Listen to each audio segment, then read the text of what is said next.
sarap ng buhay, lalo na't alam mo kung saan papunta.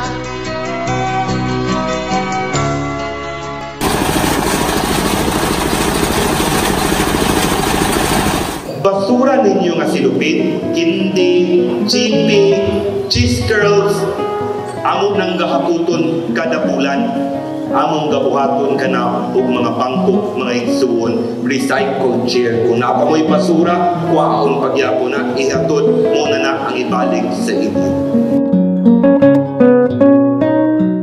Sugod na mo aning sa plastic chair, naglisod yun may og kuha og plastic. After ato nga akong istoryaan si Gob, ang LGU na mismo ang gahatag sa mga plastic. Ihatod nila sa planta na mo diya sa Lumbia, gamit ang truck sa probinsya. Dako kayo tabang si province sa amo ang waste diversion. Pila ka plastics nga na-divert na mo gikan sa among basurahan nga nahimo og chairs. Nakatabang pod kay ang province nag-adapt sila og 2 hectares sa ato ang Macaluisa Reforestation Area kung asa nakatanom ta og pipila ka kahoy para nga makaabag sa pagpalambo o pagpa-extend pagin sa atong mga kahoyan diya sa atong reforestation area. Maling kayong yung buhat dire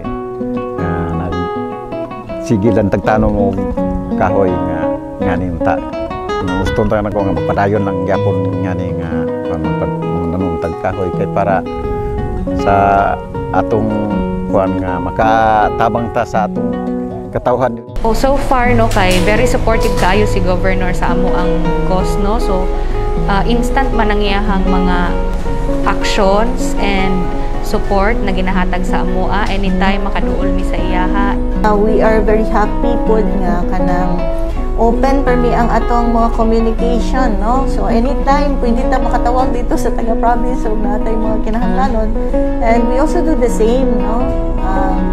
In reciprocating sa mga concerns nga ginalodge din sa ato sa province. Many of the activities or projects part of the major programs of the department, the National Greening Program, the Clean Up Drive here in the province, the mangrove planting, those are the activities supported by the Office of the Governors. No?